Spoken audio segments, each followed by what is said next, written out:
Hello friends, welcome to my YouTube channel learn and invest. जैसा कि हमने हमारे लास्ट वीडियो में डिस्कस किया था कि हमें ई मुद्रा आईपीओ में अप्लाई करना चाहिए या नहीं। वीडियो मैंने डिस्क्रिप्शन बॉक्स पर पेस्ट कर दिया है, आप सब जाकर उसको दोबारा देख सकते हैं या फिर अगर आपने नहीं देखा है तो भी देख सकते हैं। साथ ही हमने उस वीडियो में ये डिस्कस किया था कि उसका करंट ग्रे मार्केट प्रीमियम क्या चल रहा है। कल वो -10 पे था, आज वो -5 है। हम देख सकते हैं कि जीएमपी में थोड़ा सुधार हुआ है। तो फ्रेंड्स, आज हम एक दूसरे आईपीओ के बारे में बात करेंगे जो है एथर इंडस्ट्रीज़ लिमिटेड का आईपीओ। फ्रेंड्स, ये आईपीओ 24 मई से लेकर 26 मई के बीच ओपन रहेगा। आज हम इस कंपनी के बारे में सारी डिटेल्स देखेंगे ताकि हम ये डिसाइड कर सकें कि हमें इस आईपीओ में अप्लाई करना चाहिए या नहीं। उसके बाद हम इस कंपनी की फाइनेंशियल डिटेल्स देखेंगे ताकि हम ये जान सकें पास्ट में और करंट में इस कंपनी का परफॉर्मेंस कैसा रहा है। उसके बाद हम इस कंपनी के कुछ की कॉम्पिटिटर्स के बारे में भी देखेंगे।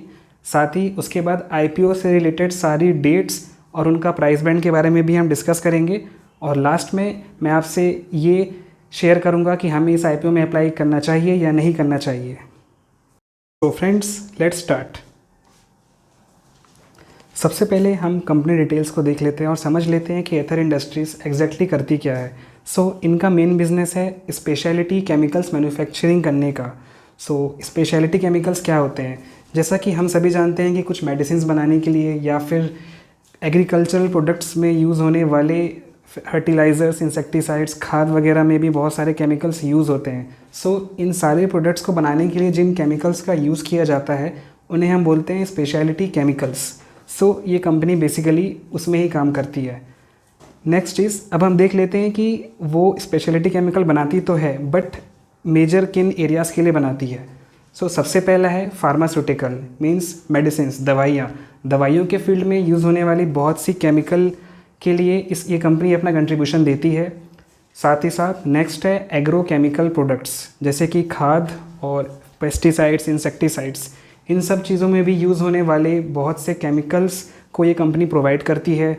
साथ ही साथ मटेरियल साइंस में यूज़ होने वाले बहुत से केमिकल्स जिनका यूज़ मटेरियल साइंस में होता है वो भी ये कंपनी प्रोवाइड करती है। साथ ही साथ high performance photography, it means जो रील्स वगैरह होते हैं उसमें यूज़ होने वाले जो केमिकल्स होते हैं उसको भी ये कंपनी मैन्युफैक्चर करती है। साथ ही साथ इसके बाद और भी कुछ प्रोडक्ट्स हैं जैसे कि ऑयल एंड गैस सेगमेंट में यूज़ होने वाले केमिकल्स, उसका भी मैन्युफैक्चर करती है Aether industry. And next is coating और एडिटिव्स। कोटिंग मीन्स जो पेंट, विनाइल्स वगैरह जो होते हैं जो वॉल में कोटिंग करने के लिए यूज़ होते हैं, उनको बनाने के लिए भी कुछ केमिकल्स की ज़रूरत पड़ती है, उसका भी मैन्युफैक्चर ये कंपनी करती है। ये ओवरऑल इस कंपनी का पोर्टफोलियो है जिसके लिए ये कंपनी केमिकल्स बनाती है। आप देख सकते हैं कि इस कंपनी का पोर्टफोलियो बहुत ही वाइड है और ये बहुत सारे फील्ड्स में केमिकल्स प्रोवाइड करती है। ये कंपनी बेसिकली सूरत, गुजरात की है और वहाँ पे इनके 2 मैन्युफैक्चरिंग प्लांट्स हैं।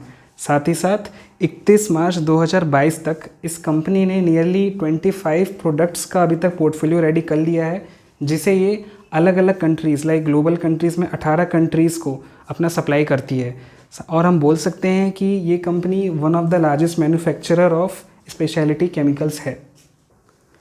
इस कंपनी का R&D डिपार्टमेंट यानी कि रिसर्च एंड डेवलपमेंट में भी बहुत ज़्यादा फोकस रहता है हमेशा। एंड मैंने जब इस कंपनी के प्रमोटर्स के बारे में पढ़ने की कोशिश करी तो मुझे ये भी पता चला कि उनमें से बहुत से लोगों की इस फील्ड में एक्सपर्टीज़ है।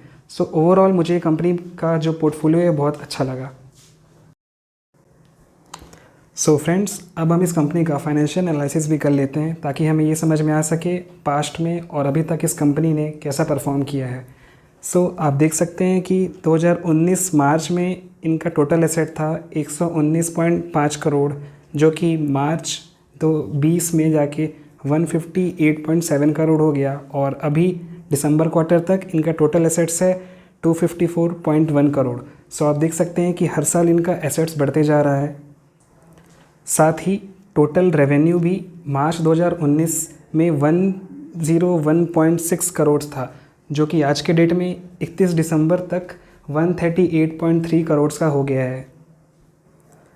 अगर प्रॉफिट आफ्टर टैक्स की बात करें तो मार्च 2019 में ये 17.4 करोड़ का प्रॉफिट था, जो कि मार्च 2020 में जाके 18.4 करोड़ हो गया मार्च 2021 में ये 25.3 करोड़ था और अभी दिसंबर क्वार्टर तक इनका टोटल प्रॉफिट 30.3 करोड़ है।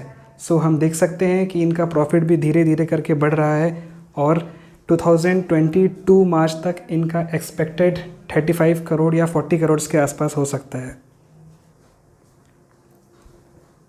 फ्रेंड्स, अब इस ग्राफ की हेल्प से भी आप ये देखकर समझ सकते हैं कि हर साल इनका टोटल एसेट, टोटल रेवेन्यू और प्रॉफिट आफ्टर टैक्स बढ़ते जा रहा है। सो ओवरऑल हम कह सकते हैं कि ये एक प्रॉफिटेबल कंपनी है।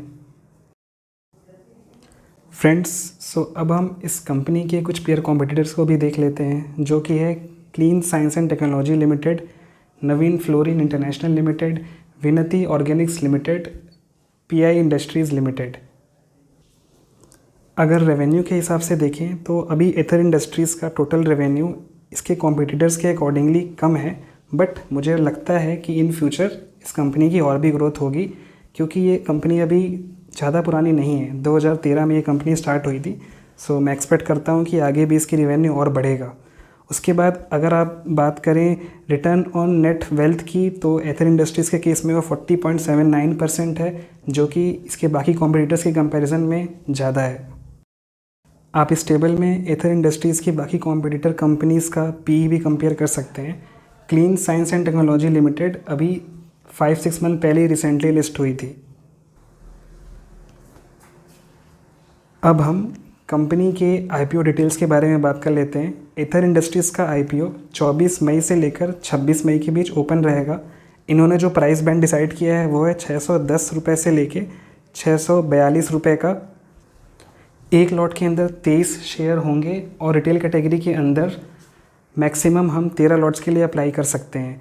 इस आईपीओ का इशू साइज़ है 808.4 करोड़ का, जिसमें कि 627 करोड़ फ्रेश इशू है और 181 करोड़ ऑफ़र फॉर सेल है। फ्रेश इशू का यूज़ कंपनी अपनी ग्रोथ के लिए करेगी और साथ ही साथ इनका जो भी डेट है उसको चुकाने के लिए यूज़ करेगी, और ऑफ़र फॉर सेल अमाउंट के थ्रू कंपनी के जो कुछ प्रमोटर्स हैं वो अपनी हिस्सेदारी बेचेंगे और प्रॉफिट कमाएंगे। अब हम इस आईपीओ के डेट्स रिलेटेड चीज़ें भी देख लेते हैं, जिसमें कि सबसे पहला है जो आईपीओ है 24 मई को ओपन होगा और ये 26 मई को क्लोज़ हो जाएगा। 31 मई को इसके अलॉटमेंट आने शुरू हो जाएंगे और जिन लोगों को अलॉटमेंट मिलता है उनको मेल या फिर मैसेज आ जाएगा, और 1 जून तक या फिर उसके बाद जिन लोगों को भी अलॉटमेंट नहीं मिल पाया है उन सब का रिफ़ंड इनिशिएट हो जाएगा।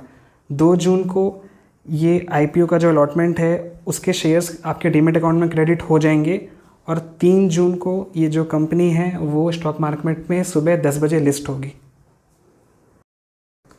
सो फ्रेंड्स, अब हम बात कर लेते हैं कि हमें इस आईपीओ में अप्लाई करना चाहिए या नहीं करना चाहिए। सो अगर हम इसके करंट ग्रे मार्केट प्रीमियम की बात करें तो वो 32 रुपये चल रहा है। मुझे लगता है कि आने वाले दिनों में इसका ग्रे मार्केट प्रीमियम और भी बढ़ सकता है। जैसे ही इसके ग्रे मार्केट प्रीमियम की कोई भी अपडेट आती है तो वो मैं आप लोगों के साथ ज़रूर शेयर करूँगा। सो अब बात कर लेते हैं लिस्टिंग गेन हमें इसमें मिल सकता है या नहीं मिल सकता है। ये बताने के लिए अभी ग्रे मार्केट प्रीमियम में थोड़े और चेंजेस आने दीजिए, उसके बाद ही हम ये डिसाइड कर पाएंगे कि इसका ओवरऑल लिस्टिंग गेन्स कितना मिल सकता है। और अगर हम लॉन्ग टर्म इन्वेस्टमेंट के हिसाब से देखें तो ये कंपनी शॉर्ट टर्म या लिस्टिंग गेन हमें दे या ना दे, पर मुझे ये पता है कि लॉन्ग टर्म में ये ज़रूर फ़ायदा कराएगी, क्योंकि इसके पहले 5 से 6 महीने पहले क्लीन साइंस लिमिटेड कंपनी भी आईपीओ लेकर आई थी।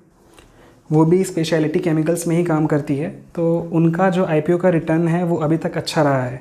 सो मुझे एक्सपेक्टेड है कि लॉन्ग टर्म में एथर इंडस्ट्रीज़ भी बहुत अच्छा करेगी। सो मेरा ये मानना है कि लिस्टिंग गेन के हिसाब से अप्लाई करने के लिए हमें थोड़ा और वेट करना चाहिए।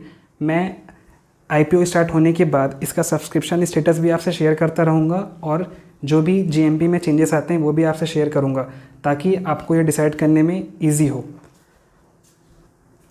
और मैं ये आपको बताना चाहता हूँ कि ये वीडियो कोई अप्लाई रिकमेंडेशन नहीं है। किसी भी आईपीओ में अप्लाई करने से पहले उस कंपनी के बारे में आप पूरी जानकारी ज़रूर लें और ख़ुद से डिसाइड करें फाइनली कि आपको इसमें अप्लाई करना है कि नहीं। मैं इस वीडियो के माध्यम से सिर्फ आपको कंपनी के बारे में बता सकता हूँ और इसका ओवरऑल अभी तक का वर्क बता सकता हूँ, बट फाइनल डिसीज़न हमेशा आपका होगा। फ्रेंड्स, वेनस IPO का भी अलॉटमेंट स्टेटस के फिनटेक की वेबसाइट पर आ चुका है। अगर आपने अभी तक उसको नहीं देखा है तो मैंने एक वीडियो अपलोड किया है, उसका लिंक मैं डिस्क्रिप्शन में डाल दूंगा, वहाँ पर जाकर अपना अलॉटमेंट स्टेटस चेक कर सकते हैं। सो फ्रेंड्स, ये था इस IPO का पूरा एनालिसिस। कमेंट करके ज़रूर बताएं आप इस IPO में अप्लाई करेंगे या नहीं, और अगर करेंगे तो कितने लॉट करेंगे। साथ ही साथ अगर आप मल्टीपल डीमैट अकाउंट से अपने फैमिली मेम्बर के नाम से भी और एप्लीकेशन डालना चाहते हैं तो मैंने नीचे अप स्टॉक्स की लिंक डिस्क्रिप्शन बॉक्स में डाल दी है, वहाँ से जाकर आप नया डीमैट अकाउंट खोल सकते हैं। क्योंकि अगर हम फैमिली मेम्बर्स के नाम से भी IPO में एप्लीकेशन डालते हैं तो अलॉटमेंट के चांसेस थोड़े ज़्यादा बढ़ जाते हैं। आई होप आपको आज का ये वीडियो अच्छा और इन्फॉर्मेटिव लगा होगा। मैं आगे भी IPO रिलेटेड और इन्वेस्टमेंट रिलेटेड और भी वीडियोस लाता रहूँगा। नीचे डिस्क्रिप्शन बॉक्स में मैंने एक प्लेलिस्ट की भी लिंक ऐड कर दी है, जिसके थ्रू मैंने एक अलग कोर्स स्टार्ट किया है जो कि इन्वेस्टमेंट फॉर बिगनर्स है, वो भी जाकर आप देख सकते हैं। Please like and share this video and subscribe to my YouTube channel learn and invest. Stay tuned.